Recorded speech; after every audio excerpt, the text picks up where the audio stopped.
What is up, you butts? I didn't introduce you yet. Okay, fine. What is up, you butts? My name is Willie Muse, and today I'm making a video.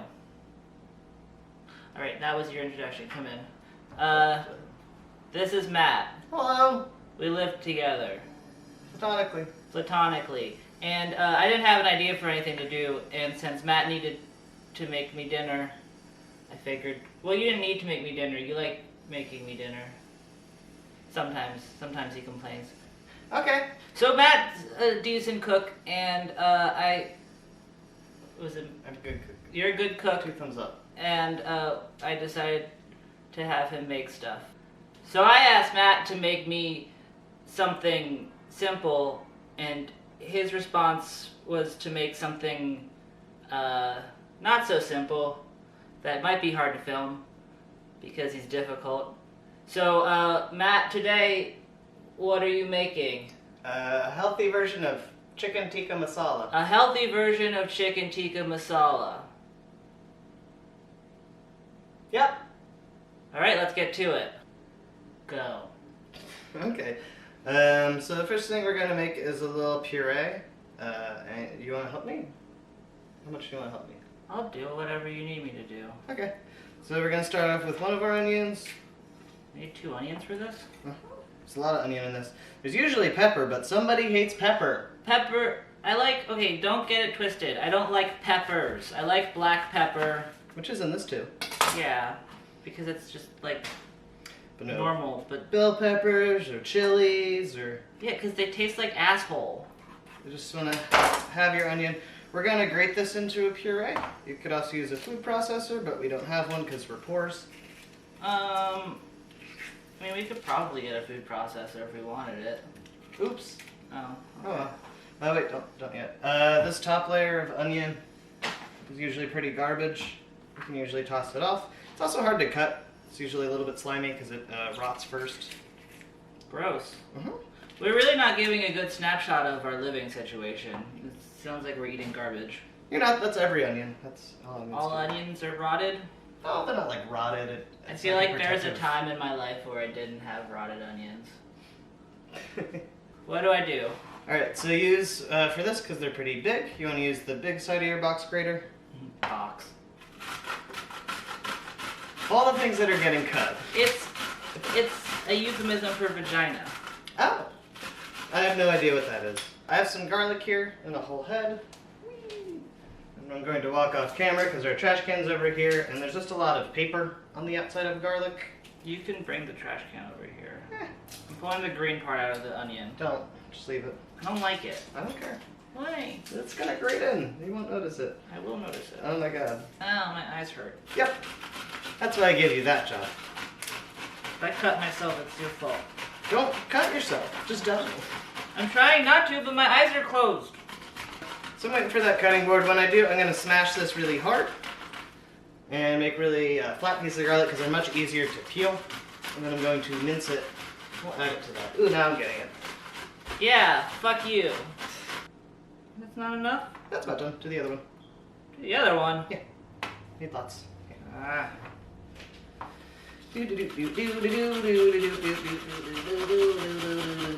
Alright, so we're done grating the garlic, and Matt Fuller looks like he's been attacked with pepper spray. Stop rubbing your eyes. You have garlic on your eyes. None of On this your is hands. garlic. Oh. This is Onion. I know the difference. Right, so we took our box grater and made a bunch of grated onion. Again, you could just do that in a food processor and not cry. Although you'll probably cry anyway because of life. So, switch that and add this to our little holding bowl. So we're making a puree of a couple different things. Gross. Sloppy. And we'll move on to the garlic. Yay. Yay. This hurts so bad. So when you want to chop up garlic, step one is take your garlic and you smash it. Ow. How many cloves of garlic? I'm gonna do half a head. Head. Alright, so we peel our garlic. You see the paper comes off really easy. And leaves behind what we actually want to eat. I think everyone knows how to peel garlic, Matt. Okay, some people don't. You got like some crazy teens watching your stuff. The garlic is peeled. Took forever. Right, so now we're just gonna mince it so you come through in one direction. Keep your hands balled up and away from the knife.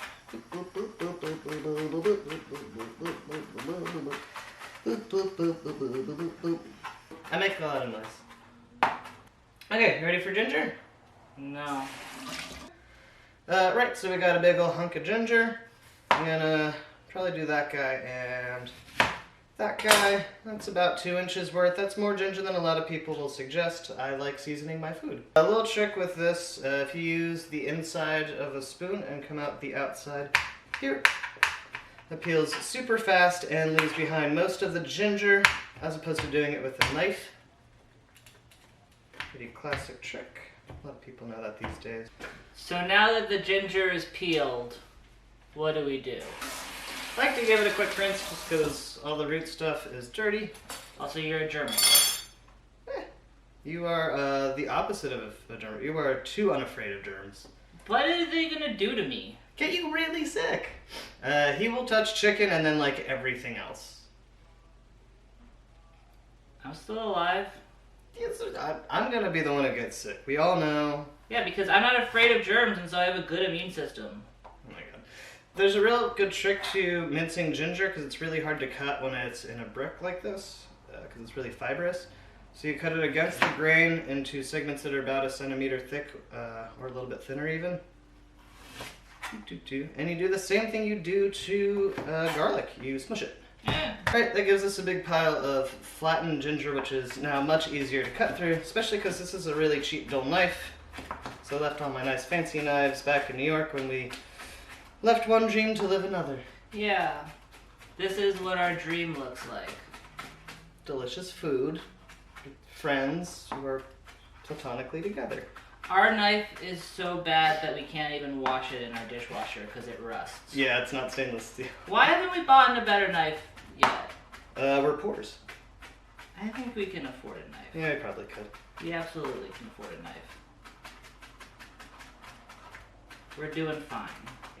Alright, so here's a little trick we can do to turn this from a mince into more of a paste, which you could do. You get it in a food processor. You can actually do it in a coffee grinder. Just clean it first, or else it will taste like coffee. Yeah, we have a coffee grinder, but we don't have a food processor.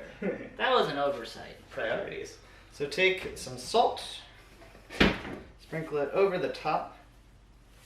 Right, and that provides a sort of grain.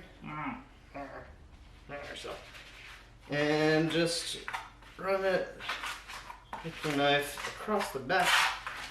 Sort of pull it till it's flattened. Make sure you don't do what I just did and slip because you might accidentally pull backwards and cut your hand real bad. You could probably do this with something that's not a knife. Yeah. But I like to live dangerously. And adult supervision. Oh yeah. Ask your parents before using the kitchen. We did. We get to call our parents. And they said no, but we did it anyway because we're badasses. Little minxes. Okay, so it's not quite a puree, but it'll certainly do. See, there's some chunks, but it sort of pours a little bit. Nice and juicy. That will go into our puree as well. Okay. Now what? Now, while we're cutting vegetables up, I just want to do this onion as well. Okay, same start. Get rid of some of this paper on the outside. Cut it halfway through the middle. This one we're going to cut completely differently because we're going to cook it with our chicken on a grill. So for this one, we're going to cut them in half moons with the grain. We'll come through halves.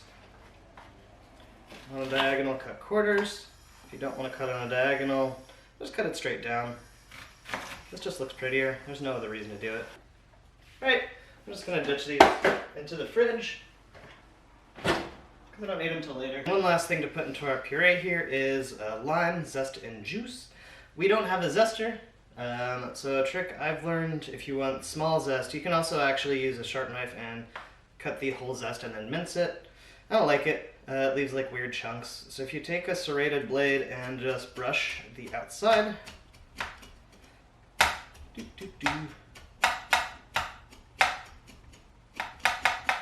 Again, keeping your fingers out of the way. Smells good. Why aren't you just using juice? Zest has a lot of flavor in it, especially for marinades. Cool.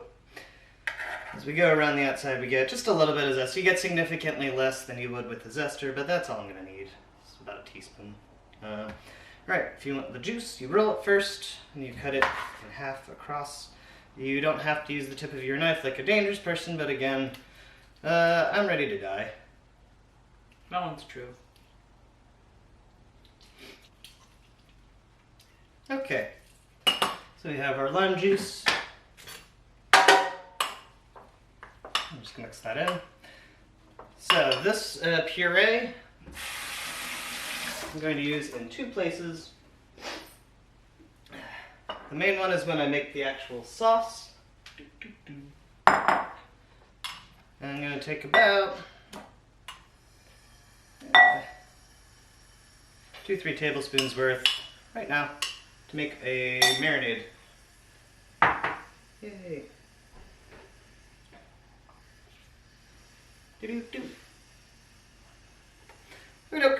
So I have that puree already made, onions, garlic, ginger, lime, and now I have a bit of a spice blend I made up. It has cloves, cumin, and black pepper. It was literally just whatever was in our pantry, so you can probably go nuts with it. You can make a garam masala, or use a garam masala, or curry powder.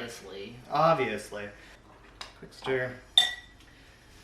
And then the most important ingredient, which we're going to replace both yogurt and cream, which is what makes tikka masala super tasty, is kefir. It's a cultured milk. It's like halfway between milk and regular yogurt. It's Go-Gurt for adults. Yeah. It's usually flavored if you go to buy it, so make sure you get an unflavored one or else you're going to make strawberry soup. And we just need enough here. That was probably even more than I super needed. To cover the chicken. That's about a cup? Give or take, yeah, about a cup.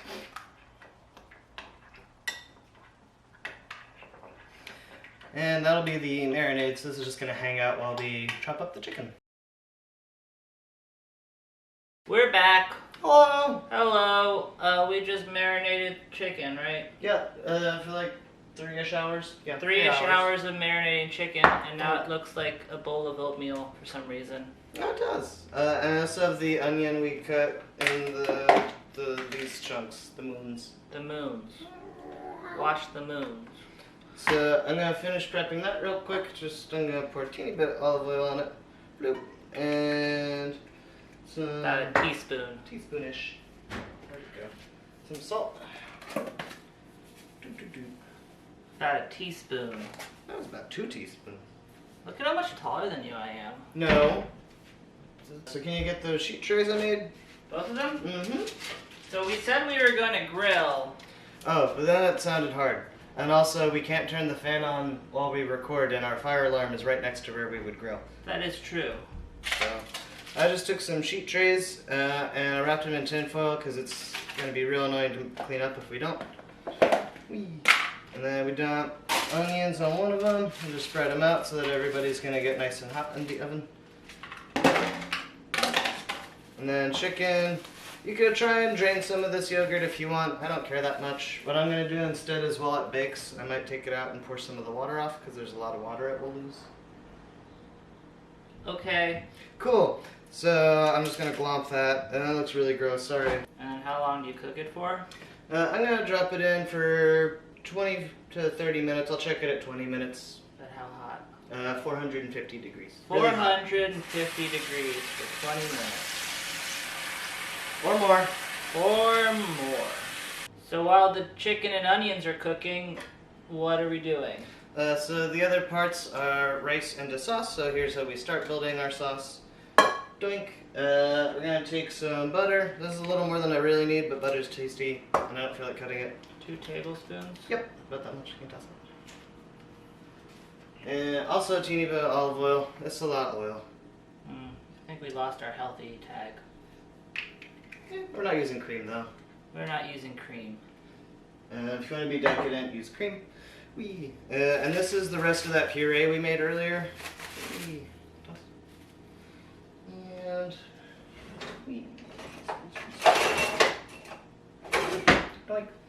And just dump that right in.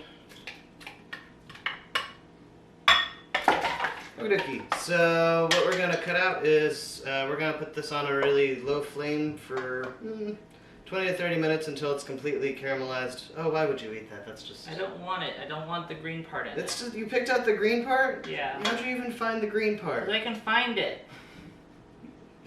Alright, yep, so we're gonna caramelize these. It's just gonna get nice and brown. That'll be 20-30 minutes. It takes 20-30 minutes to caramelize? Yeah, we're gonna do not just brown it, but like all the way caramelized. So it takes a long time on a low flame. Alright, well I'll leave you to that. And I'll go to the gym. Okay.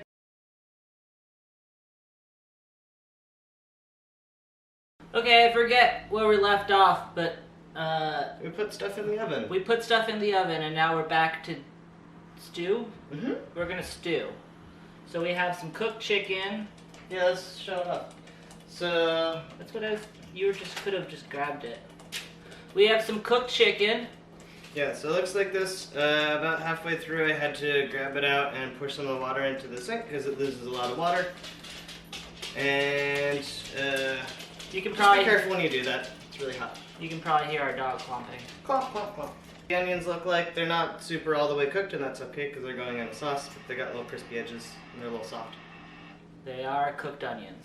And the last thing we have that Matt made in the off space when I was at the gym is we were sauteing stuff. And I had to make more stuff because he took so long because he's super buff. No, I took a half hour.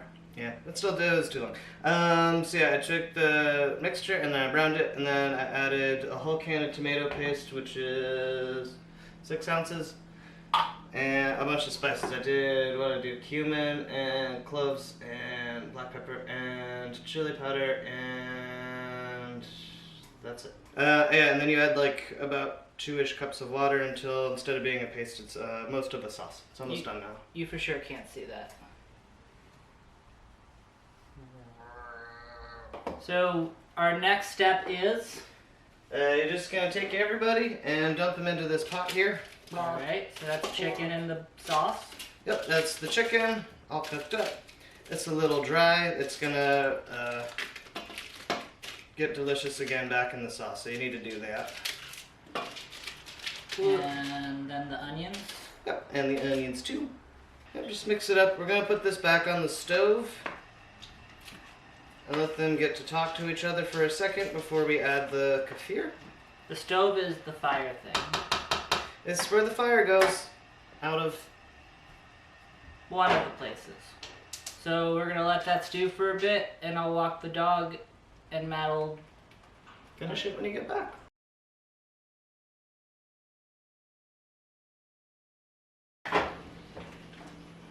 He's stirring right now. You could say I'm stir crazy. Leave. So this is the last part, and it's the only really tricky one. So we have our kefir, which is a type of yogurt. Wait, before you do that, how long was that on the stove for? Another like 5-ish minutes. 5-ish minutes. We're gonna put in about 2-ish cups of this stuff, and you'll notice I'm doing it off the heat. You should do that too, because most milk products will break. They'll separate into fat solids and liquid at a high temperature. So when we do put this back on the stove, we're going to keep it on our smallest burner at its smallest setting. You want it to never come up past or even to a full boil, which is one of the reasons why I like to make sure everything's cooked before it goes in. Has this recipe always been so complicated when you made it for me? Yes, I love you. Ew. Cool. So I'm going to put this back on the stove. Again, on the smallest burner on its lowest setting until it's just bubbling, but not much more than that. And leave it there for about 20 minutes. 20 minutes? Yeah, sorry. This video is long.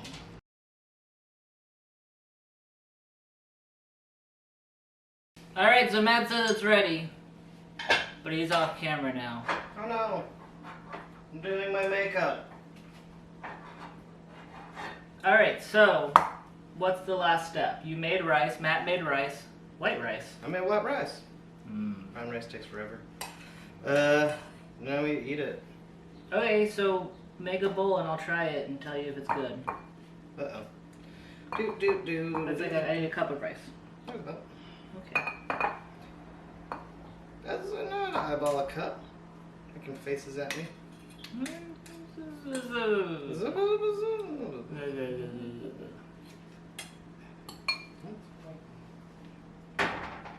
Okay, so here's the finished product. Ah. Okay. You're gonna stir.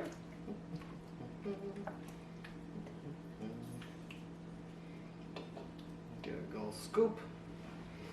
And if you want, this is real good if you add red peppers and just cook them at the same time and then exactly the same way that you cook the onions. Is that good? You want more? That's perfect. So here is the final product. It's a bowl of food, and I'll try it. It's a stew with a sauce. Stew with the sauce.